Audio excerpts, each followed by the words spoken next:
What's poppin', team? It's Master Your Craft Monday. Welcome to another episode of the Master Your Craft Study. First of all, I have to apologize. It's been almost 2 weeks since our last episode came out, and we usually try to do one episode per week every Monday, but I've got a really good excuse, I promise. Last Saturday, I had the absolute privilege of marrying the love of my life. So, please welcome the newest member of the Master Your Craft team, Jamie Duffy. I suppose it's Jamie Gollon now. I haven't really stopped and thought about that. It still seems so new. I just got over calling her my fiance, and now I have to call her my wife. I still mess that up from time to time. She's the love of my life. She's my inspiration. She's my rock. She is the reason that all of this is possible. So I don't have a problem having missed an episode and missed a week. Sure, I'm sure that our views and listens and hits on all the social accounts will take a hit because the algorithm is going to mess us up having been gone for so long. But I have a feeling we'll be okay. It was an incredible week. My bachelor party and her bachelorette party both spent time up in the mountains in North Carolina. Got some headspace, hiked a little bit, shared stories, caught up, shared experiences. A lot of love in those family circles, and I'm so glad that I have that. Even just saying this out loud definitely makes me think that I need to be more appreciative and show more gratitude to how fortunate Jamie and I both are to have such good people in our lives. But enough of the personal sappy stuff. Let's get back to the athletic excellence. Let's get back to the study. Let's dive back into finding out what it takes for athletes, coaches, and trainers, other people in the sporting world, to master their craft. Our incredible guest today is a two-time Olympic wrestler.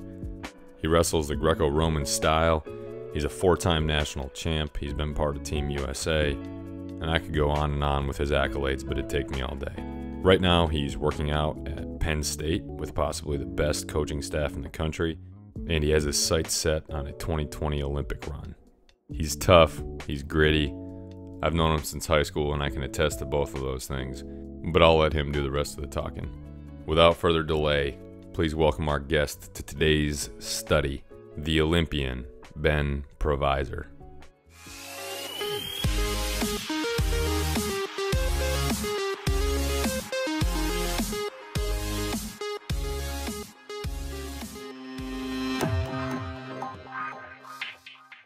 Ben, welcome to the Master Your Craft Study, man. Thanks for coming on today. All right, thanks for having me, Jake.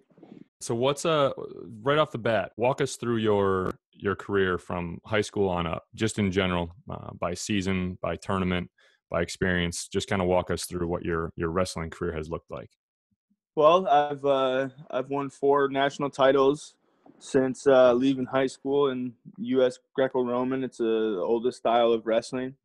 I've made 2 Olympic teams, 1 world team, and I've just been lucky enough to have, great coaches and great guidance to, continue my success in this sport. And now I'm out here at Penn State, and hopefully I can make another run in 2020 and hopefully bring home a medal and then finish off my wrestling career.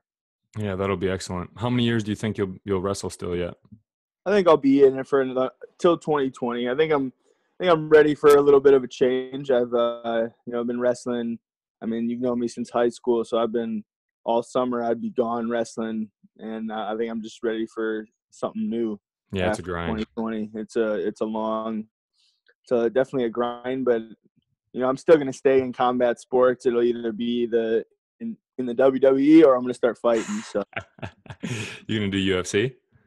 Yeah, it'll either be UFC or start in the WWE. I got a big contract offer from them when I went out there in 2016. So, oh, that's awesome. Well, hopefully Master Your Craft is in a good enough position financially to throw a logo on your shorts while you're out there. Yeah, definitely, that'd be cool. I've always known you're a tough guy. I still remember football in high school when you busted your finger up and wanted to run back out there. For those listening, Ben and I went to high school together, and he was a football player as well as a wrestler. And in a state semifinal game, he ripped his, what did you dislocate it or broke it or something? It was a compound dislocation, so the joint was sticking out of my finger. And he was telling his coach to put him back in the game. Wrap it up, I'm ready to go. Yeah, it was definitely we had a great team that year.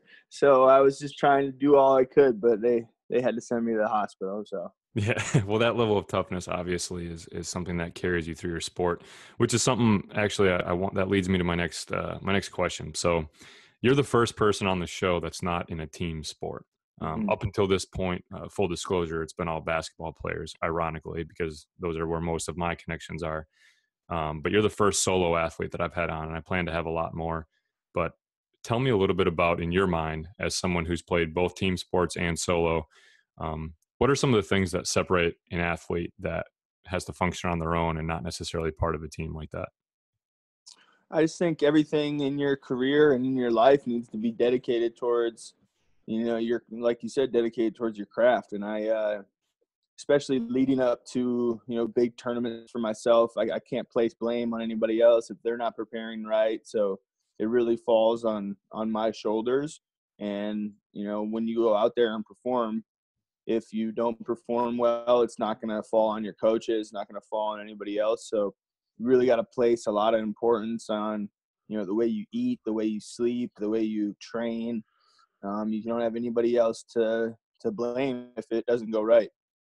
So I think there's just that much more importance in your sacrifices daily to get ready for tournaments. So the level of responsibility is a little bit higher. What about So the mental aspect of it? Obviously, for me as a team sport guy, going through a difficult time. Everyone has a rough patch where they're, as a basketball player, you might not shoot well for a couple weeks, or you might catch a turnover bug, and you kind of rely on your teammates to pick you up, and not just physically on the court, but mentally. So tell me a little bit about the mental struggle or the mental toughness required to be a solo sport athlete. I just think it's more like if the sacrifices you make before you step on the mat. If you don't make those sacrifices, months in prior to your tournament, I feel like you get out there and you're a little bit hesitant. You might not be in the same type of shape that you want to be, and you just might not, I'd say, believe or um, just believe in your skill that you have out there. So I'm not sure. It's for myself, I think my luck comes from my preparation. So I know the preparation that happens, prior to the tournaments, and I feel like I'm mentally strongest when I know I've made the sacrifices in my, say, social life or whatever it may be, to get ready for my competitions. I feel like sometimes I'll even, sort of hype myself up on, social media and be posting a lot about myself because I know I'm ready, and then go out and perform. So your preparation gives you a lot of your confidence. Definitely, it definitely comes from what I know I've been doing and what I know I haven't been doing. Say like not going out on a weekend or not, eating or not getting the snack because my weight, it's a weight class sport, so I have to concentrate on making weight and be in good enough shape to make weight. So I definitely think my preparation is what brings me luck, I would say. Yeah, people can talk about confidence all they want as far as something that's just a innate characteristic. But at the end of the day, if you haven't been preparing and you know that you've been making poor choices, there's always going to be that kind of that gnawing or scratching feeling in the back of your mind, like, am I really ready? And that's something that De- people that don't prepare are going to have to deal with. Um, Definitely.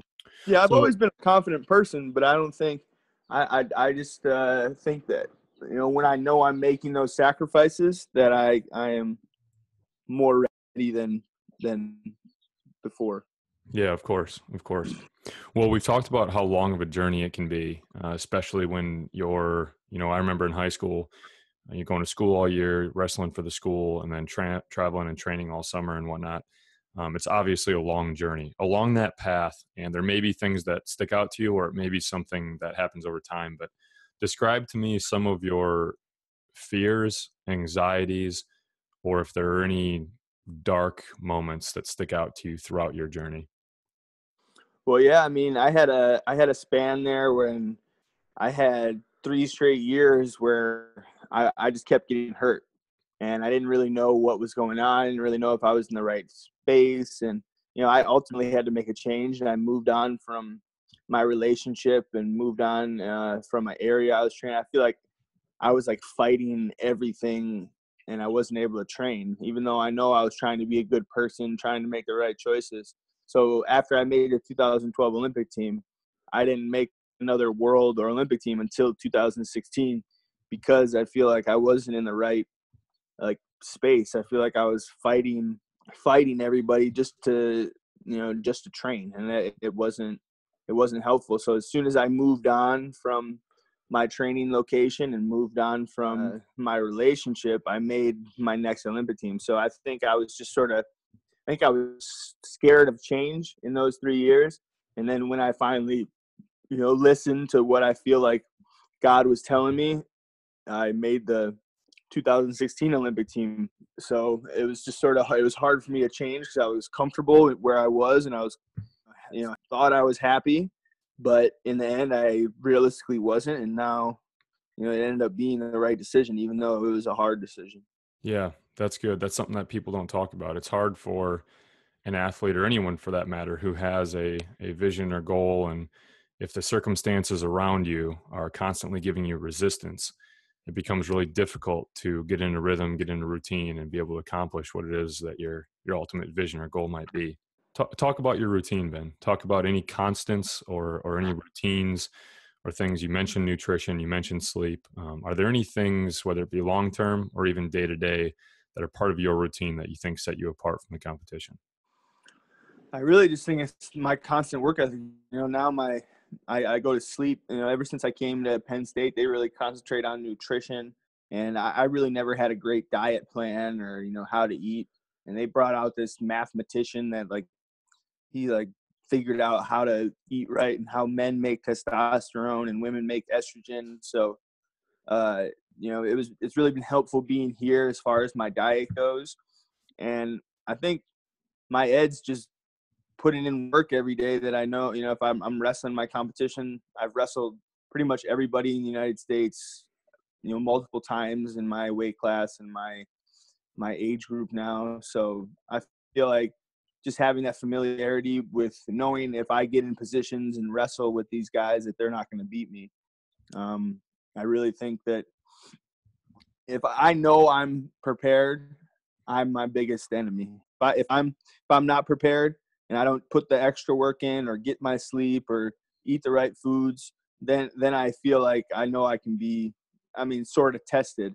And even sometimes when I don't do the right things, I still win. But I know when I'm 100% prepared that the only person that can stop me is me, I feel like. Right. You've got control over the scenario then. You're the captain of that ship then. Whereas if your routine is off or something, you feel like someone else might be able to take advantage of that.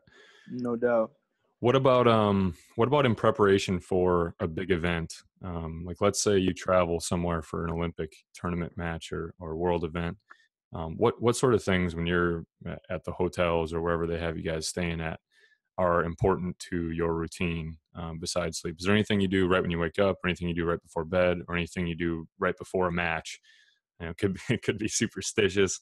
Or is there any part of that routine that really helps you with your preparation?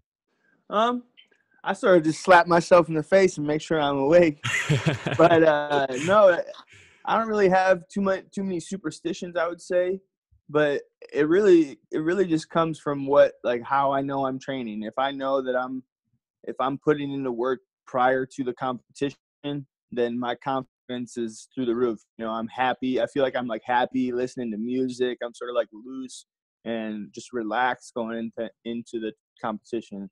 But when I know I'm not, I feel like I'm a little tight. I may look a little more serious, but in reality, I'm not as prepared as I may have been if I'm not loose and relaxed and listening to music. So I feel like when I know I'm prepared, I'm happy and ready to go.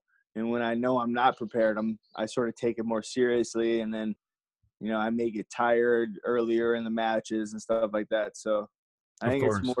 it's more just the way I look the way I look at matches. Because in the end, wrestling is, my passion is wrestling is what I really love doing. And I know if I'm happy and I'm content with what I'm doing, then I'm going to go out there and perform. But I feel like if I'm tight and, it's just like any sport. If I'm tight and, too serious about it, then I'm going to go out there I'm going to look tight and not perform to my ability that I have.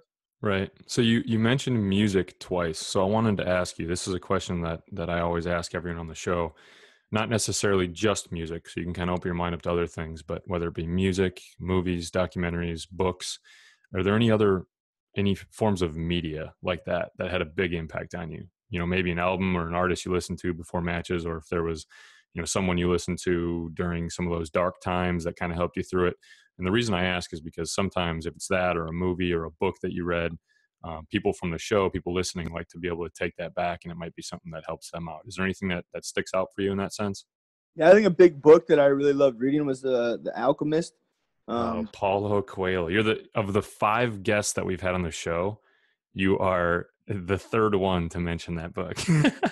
Yeah, it's just a great. I read it. I read that book and I read actually again this year. I read that book when I was going through my relationship issues, and it really just opened my mind to what I feel. Listening to what I feel like I'm supposed to be doing, and hopefully, I can just be better from it. Luckily, I've been able to realize my destiny, like with that book. I mean, not with that book, but in my life. And I feel like because I made the right decisions leaving, but it was still hard to find reasons for it. And I think that book sort of opened my mind to the reason I was leaving. And it was really just mine. It was just opening. It was just really mine. It just really helped me out.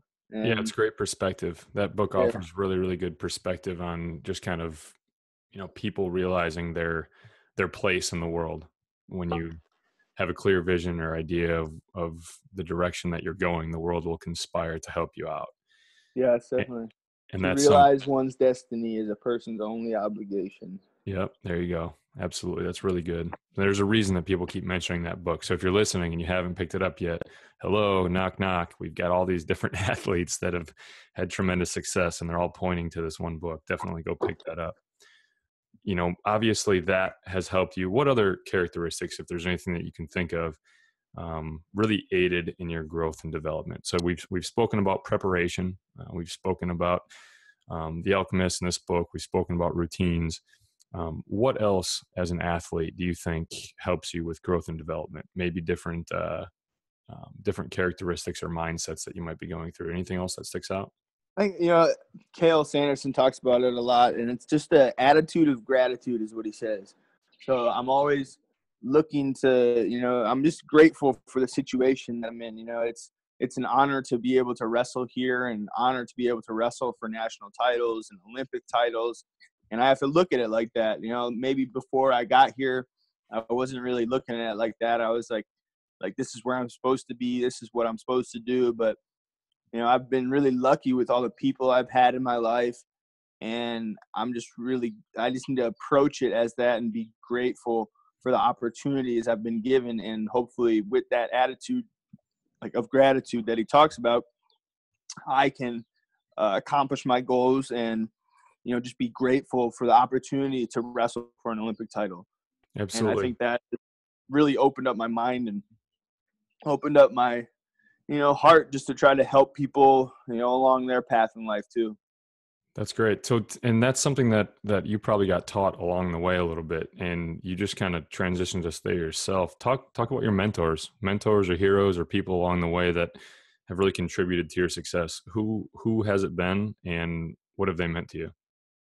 Well, definitely I'd say Dennis Hall, he's hometown, wrestling guru, and he's been a huge help into my life of, just being able to watch him compete for the 2004 Olympic team trials and watching him compete in the 2004 Olympics.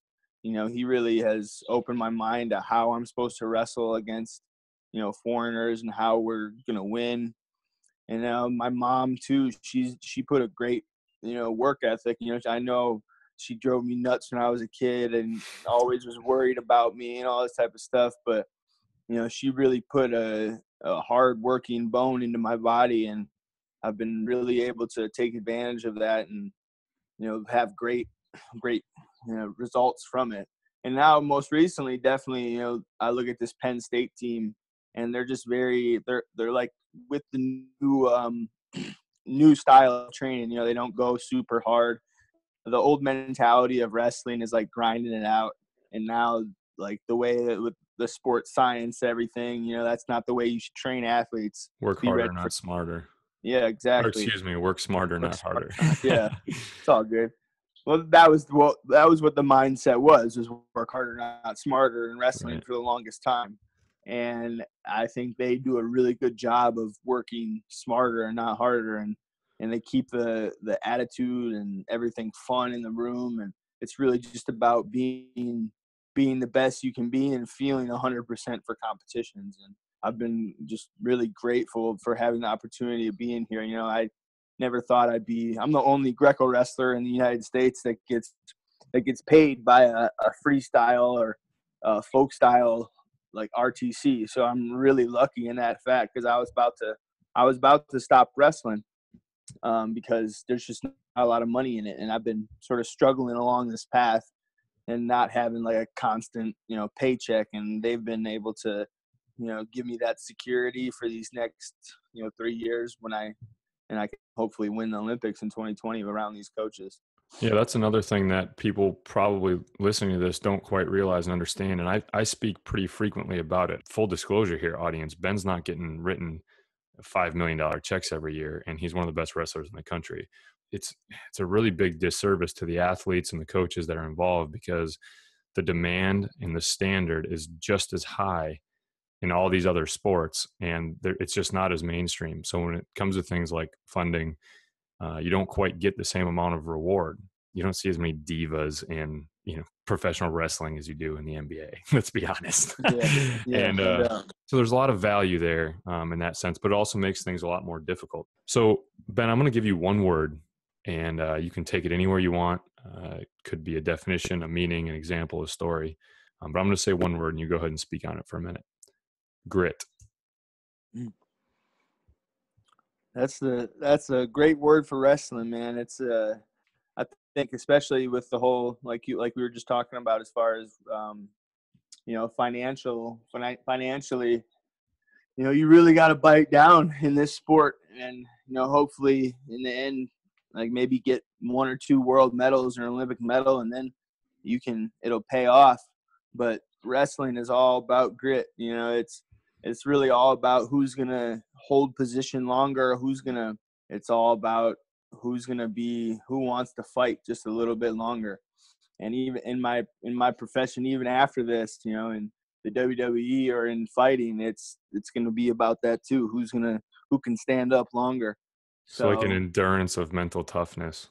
yeah, no doubt. I think grit is one word that can describe combat sports perfectly.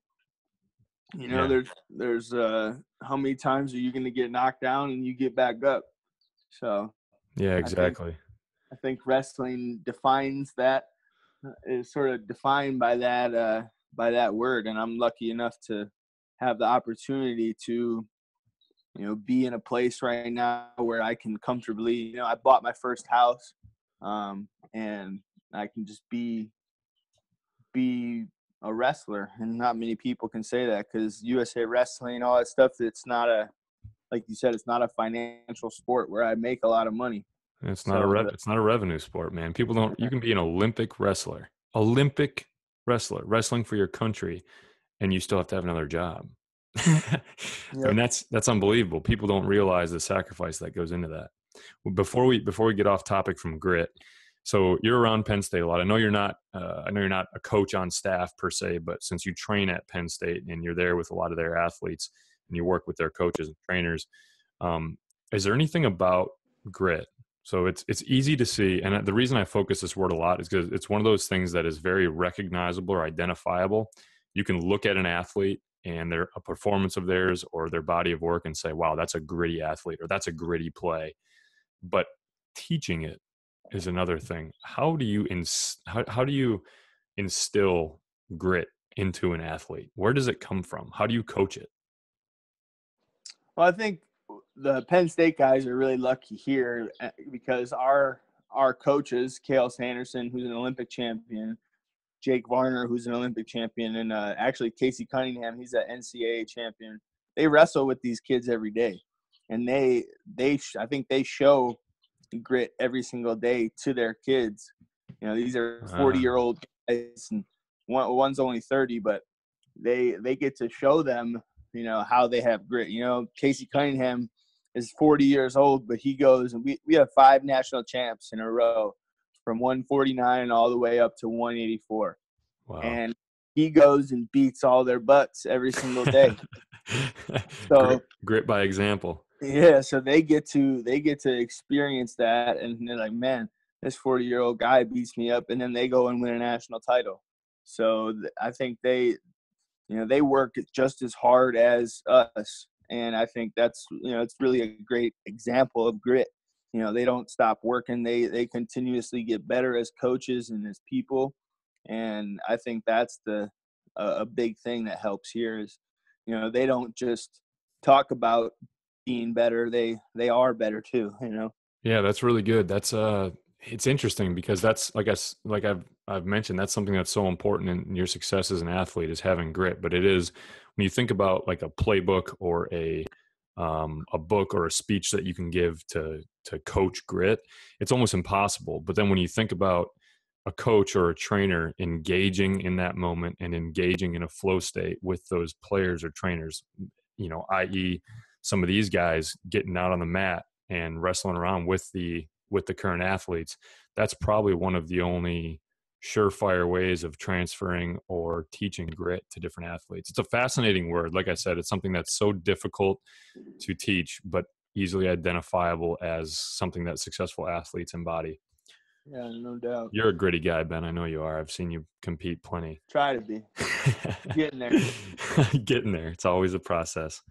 Yeah. Well, a couple more questions here, Ben. We won't stay on the line too long. You got to go work out. Let's talk about the different traits that you've learned from your sport, and how will the different traits that you've learned from your sport help you in the business world or after you're done? Let's assume you don't go into a combat sport or fighting when you were done. Let's assume you were going to go work for a Fortune 500 blue chip company that really needed some good management or leadership. Why would you be prepared for that position over someone who wasn't an athlete? You know, I think in any situation, I'm never going to give up. I'm never going to like say I quit or say it's time to stop. And even in any situation, I'll never just give up. I would say, you know, it's not I think the business world has a lot of people where they'll just stop working hard, and you know, they look at little tiny obstacles as something that's impossible to do. And in our world, I don't know, it's there's no, especially in my quest to be an Olympic champion, I know there's people that are working hard every single day, and if I'm not getting that extra work in, they're getting that much better than me. Yeah, absolutely. So, there's no off switch. I think it's just a quest for greatness that I'm not going to stop striving to be better every day and in every single facet of my life.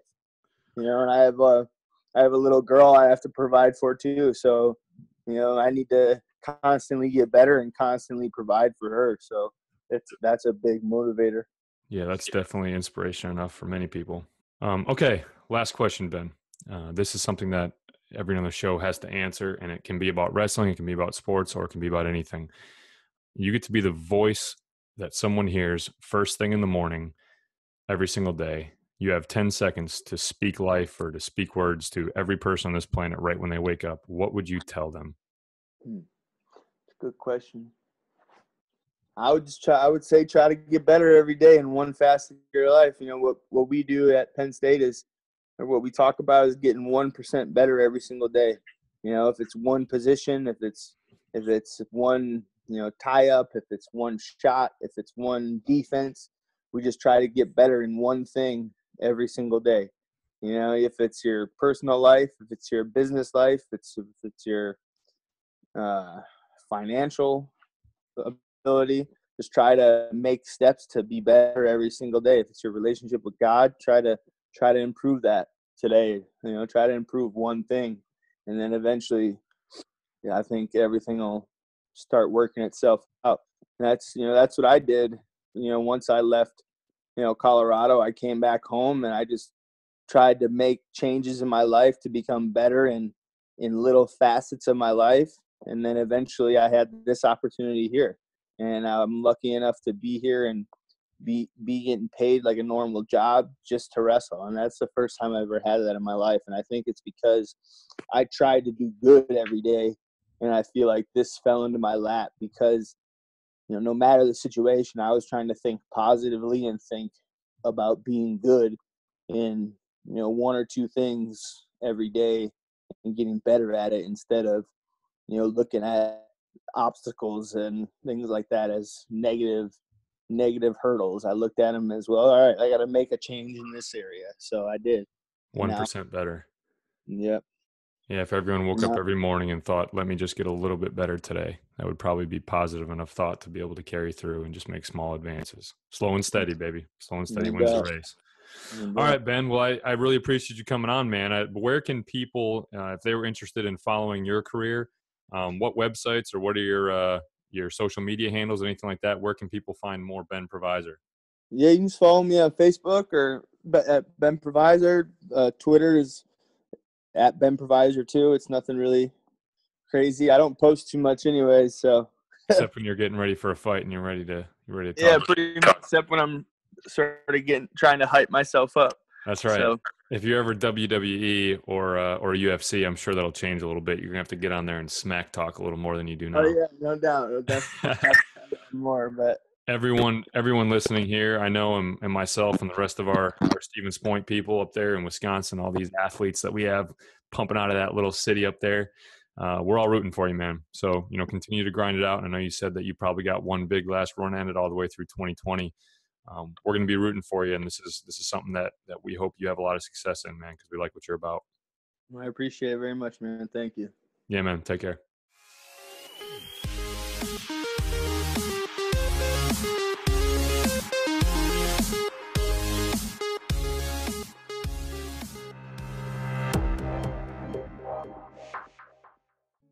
What's happening, team? It's Jakob.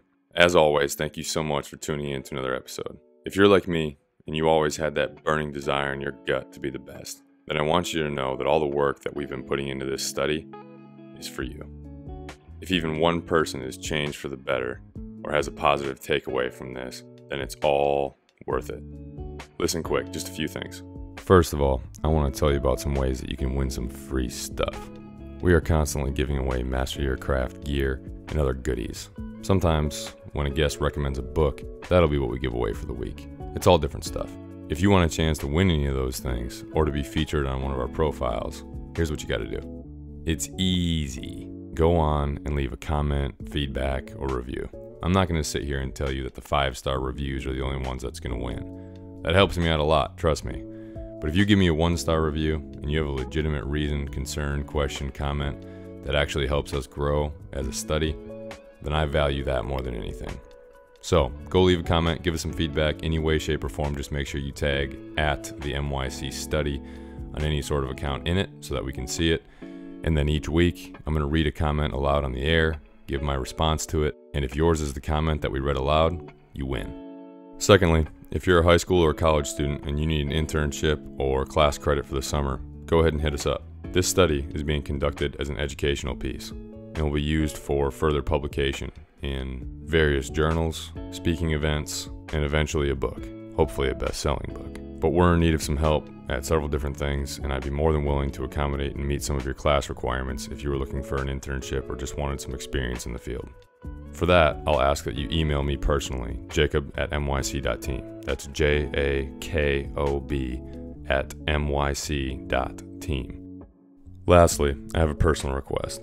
I've been a part of championship teams. I've won games in the NCAA tournament as a player, an SB award, won a national championship as a coach. I know what it's like to be successful. And one of the most important facets is the collaboration, loyalty, and commitment of the team. That's you guys. All of you listening, our community of excellence, you're all part of the MYC team. We need your help to promote our message. Tag your friends, share our posts, but most importantly, talk about it. We all know it's a message worth spreading. We all know there's valuable information from these interviews, but I also know it's not the most popular thing to talk about the pursuit of greatness or the pursuit of excellence with all your friends. But the ones who are willing to do the uncommon and unpopular things are usually the ones that succeed the most. So please help us in promoting this. It's a personal request of mine and of our team. I think that what we're trying to do here could really help all the people that are seeking that extra edge. The more the merrier. Your coaches, your teammates, your players, let's grow this thing. On behalf of the MYC team, thank you again. We'll see you next week.